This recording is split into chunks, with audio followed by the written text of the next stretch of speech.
शुरू करना चाहता हूँ कि मैं पंडित धरीक्षण मिश्र को न तो बाबा कहता हूँ न तो देवता मानता हूँ, क्योंकि पंडित धरीक्षण मिश्र कबीराना अंदाज वाले कवि हैं। मैं कबीराना अंदाज का कवि धरीक्षण मिश्र को मैं मानता हूँ। मैं उस धरीक्षण मिश्र का विद्यार्थी हूँ। मैं अपने को अध्यापक नहीं मानता हूँ। अभी भोजपुरी साहित्य पढ़ता हूँ और पढ़ करके बच्चों को पढ़ाता हूँ। तो धरीक्षण मिश्र को मैं अपने जिस चश्मे से देखा हूँ, मैं उनको देवता नहीं मानता। अब मैं ये कदापि नहीं कहूँगा कि उनको देवता बना करके मूर्ति बैठा दीजिए, उनका द्वार बना करके उनका रास्ता करा दीजिए। उनको पढ़िए, नौजवानों के बीच में ले जाइए धरीक्षण मिश्र को। और जहाँ समाज जा रहा है आज, उस समाज को रोकने का औजार, रोकने का टूल्स, रोकने की सारी चीजें धरीक्षण मिश्र की कविताएं देती हैं। बड़ी अनुरोध के साथ मैं आप लोगों से कहता हूं कि धरीक्षण मिश्र का स्वभाव ऐसा था, जो टीका चंदन वाला स्वभाव नहीं था, धूप अगरबत्ती वाला स्वभाव नहीं था, जो मैं आज देख रहा हूँ। मैं दूसरी बार आया हूँ धरीक्षण मिश्र जी के आयोजन में, तो मैं इस अवसर पर बड़ी निवेदन के साथ कुछ बातें आप लोगों से करना चाहता हूँ। धरीक्षण मिश्र जी का आदर्श वाक्य था कि परहित सरिस धर्म नहीं भाई, आ पर पीड़ा नहीं अघ अघ। ये आदर्श था धरीक्षण मिश्र का। धरीक्षण मिश्र का यह आदर्श था, जैसा कि मैं किताबों में पढ़ा हूँ। माना कि आप सब लोग उनके पारिवारिक सदस्य हैं, आप तो धरीक्षण मिश्र को जीते ही हैं। तमाम सारी किताबों की लंबी फेहरिस्त है। धरीक्षण मिश्र पर आपका भी निबंध भी साहित्य अकादमी से प्रकाशित है। लेकिन जितना मैंने धरीक्षण मिश्र को जाना है, उनकी कविताओं से, उनके साहित्य से, धरीक्षण मिश्र की रचनावली 4 खंडों में प्रकाशित है। चारों खंड मेरे पास है, जिसका एक खंड मैं लेकर के आया हूँ। इसमें से कुछ कविताओं का उदाहरण मैं आप लोगों से बताऊंगा। कौना दुख डोली में रोवत जात कनिया की तो बाद में बात करूंगा, लेकिन उससे भी महत्वपूर्ण कविताएं आपके सामने मैं कुछ बताऊंगा, जो आज के समय में बहुत जरूरी कविताएं हैं। मित्रों, धरीक्षण मिश्र का स्वभाव ऐसा था, जो मितव्ययी थे। यदि मैं किताबी ज्ञान से ही कहूं तो विद्या भास्कर भी तस्दीक करेंगे, उनके पिताजी भी तस्दीक करेंगे मेरी बातों को, आदरणीय वेद प्रकाश जी भी तस्दीक करेंगे कि वो ऐसे मितव्ययी व्यक्ति थे कि जो अपने घर के छोटे बच्चों की कापियां होती थीं, जो लिख करके फेंक देते थे, उन कापियों का संग्रह करते थे वो, और उस पर कविताएं करते थे, उस पर कविताएं लिखते थे। ऐसे मितव्ययी थे, ऐसे समय के पंचुअल व्यक्ति थे धरीक्षण मिश्र जी। हमको उन सब चीज़ों को जीना चाहिए और उन सब चीज़ों को, उनको देवता बना के नहीं पूजना है। उनको उनके रास्ते पर चल करके महात्मा गांधी के 1930 के में वह प्रभावित होकर के सिला हुआ वस्त्र छोड़ देते हैं, 2.5 गज की धोती पहनते हैं। हमको धरीक्षण मिश्र को इस रूप में जानना चाहिए।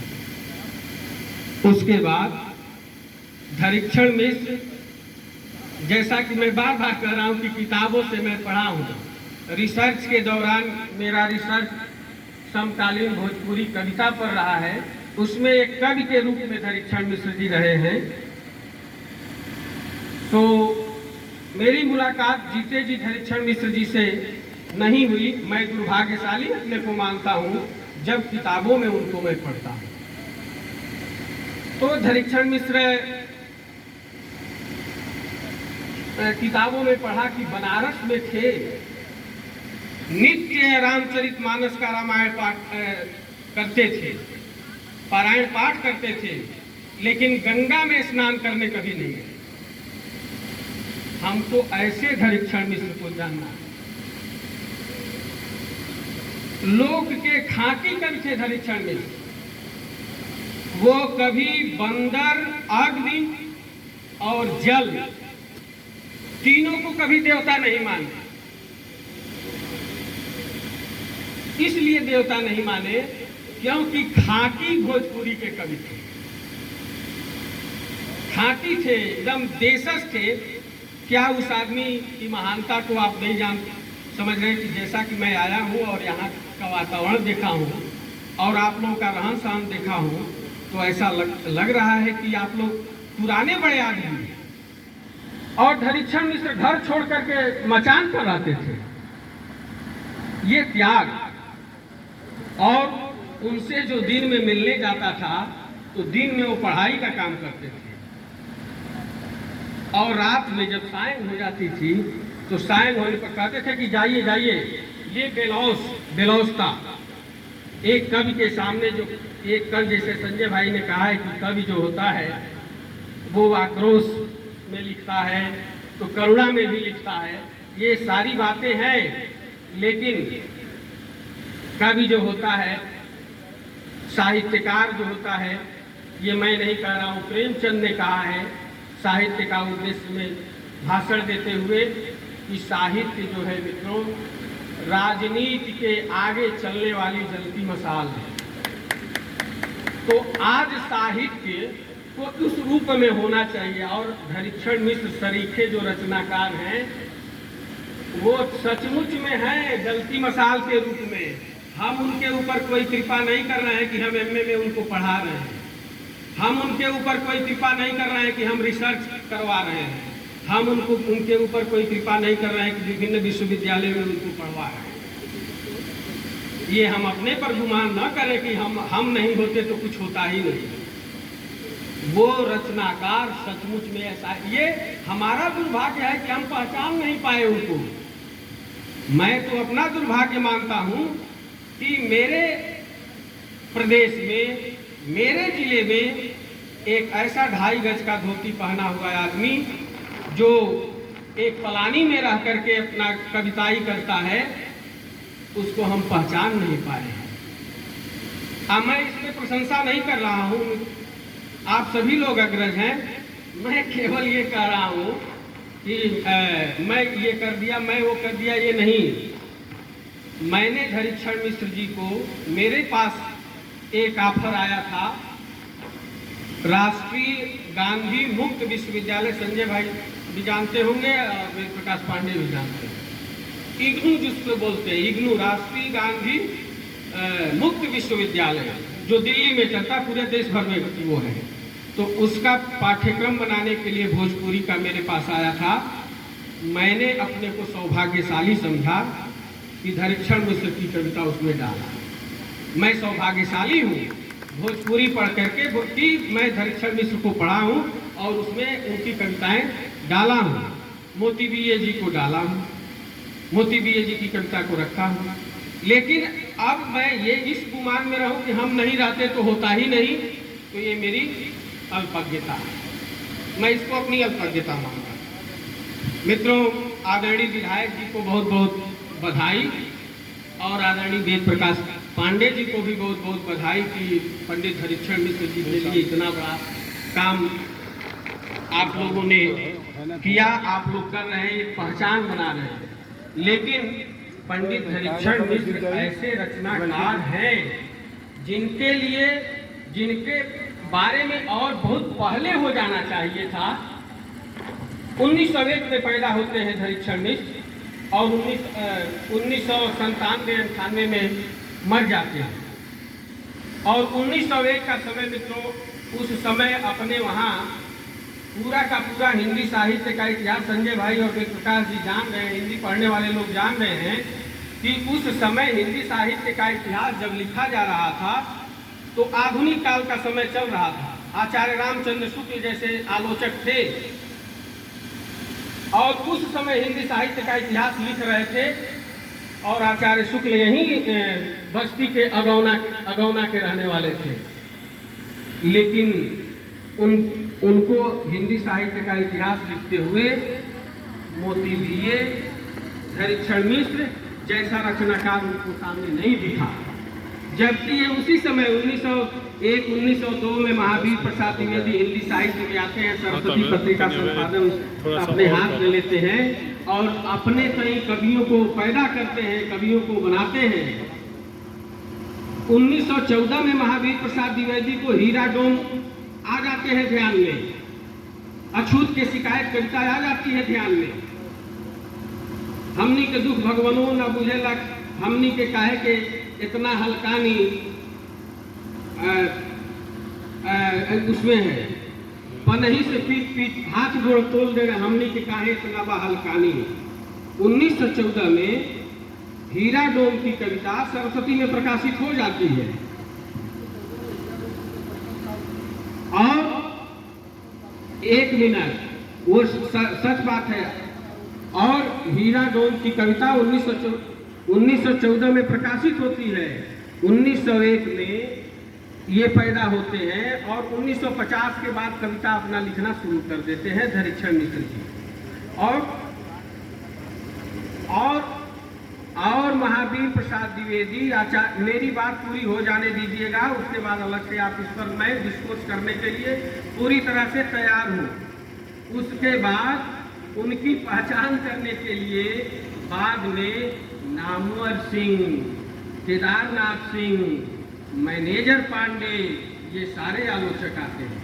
केवल पहचान कौन पाता है तो मैं डॉक्टर मैनेजर पांडे। सचमुच में यदि कोई पहचानता है तो धरीक्षण मिश्र को, पंडित जी को पहचानते हैं मैनेजर पांडे।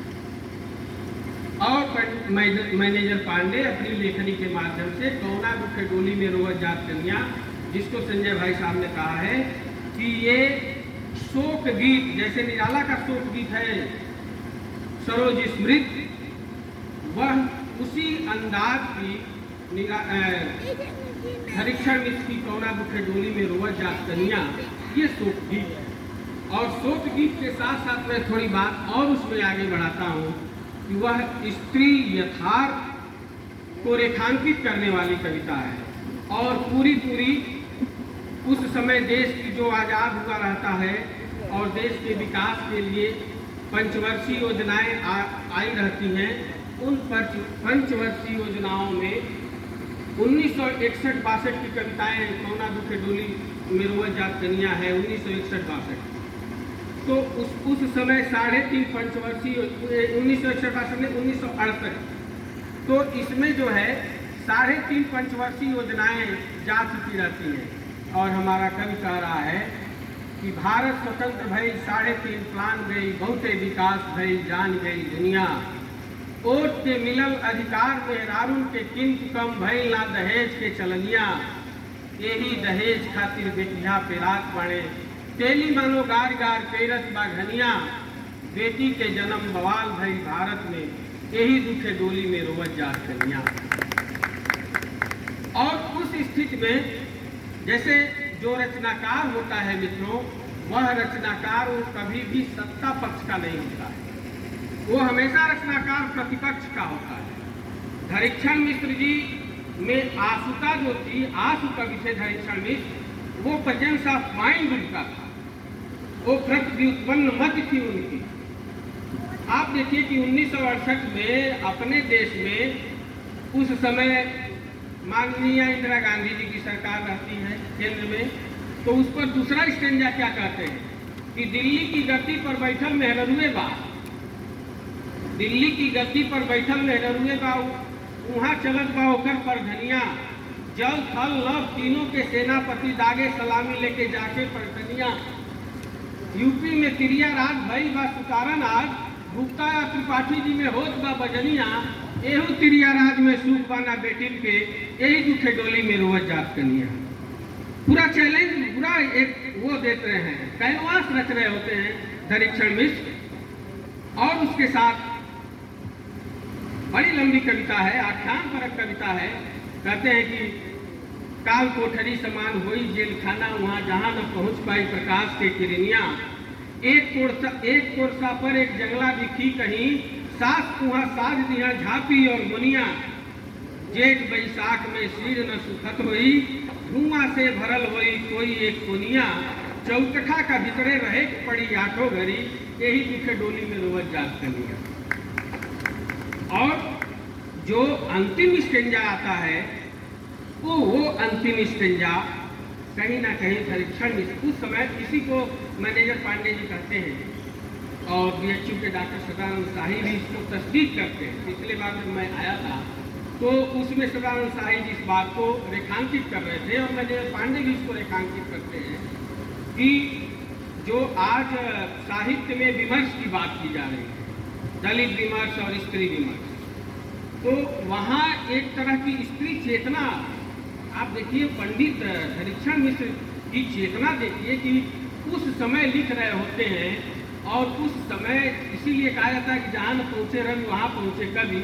वो देख रहे होते हैं कि आगे आने वाला समय क्या होगा। तो अंतिम स्टेंजा कहते हैं कि 14 बरिस खातिर राम घर छोड़ दिए तो पोथी पर पोथी लोग लिखले बा कहानियाँ। 14 बरिस खातिर राम घर छोड़ दिहले तो पोथी पर पोथी लोग लिखले बा कहानियाँ। मथवा पर चढ़ा के आजीवन हम जात बानी, आज हम जात बानी आजीवन मथवा पर चढ़ा के माई बाप के बचनिया। हमारी देर दुकाहे तो सूख गई वाल्मीकि व्यास कालिदास के कलमिया। हमारी ये त्याग पर लिखाई ना एको ग्रंथ, यही दुखे डोली में रोवत जात कनिया।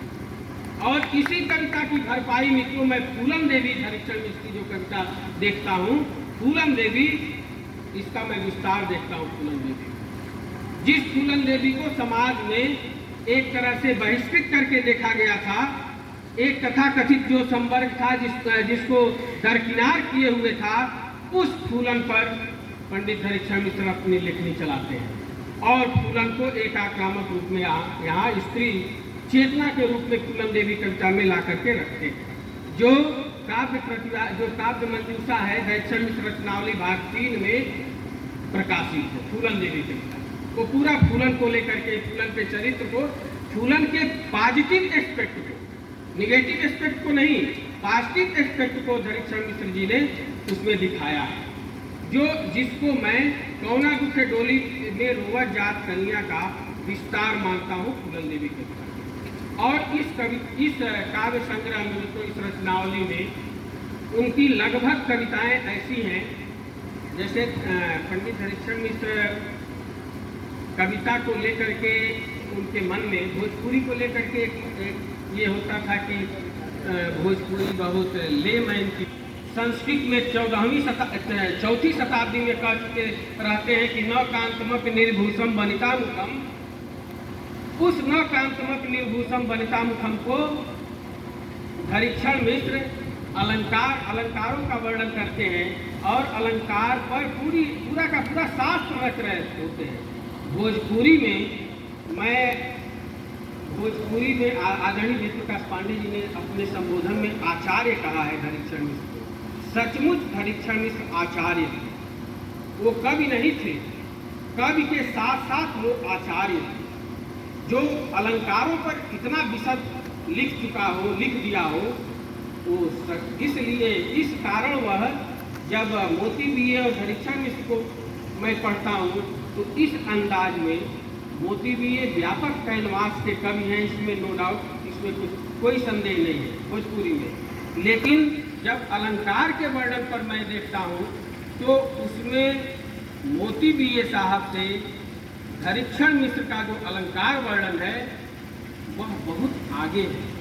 और संजय भाई के बात को तस्दीक करूं कि जो केशव दास का अलंकार है, जो केशव को कब हृदय नहीं मिला था आचार्य शुक्ल ने कह दिया, धरीक्षण मिश्र जी के अलंकार को पढ़ने के बाद ऐसा कहीं लगता नहीं।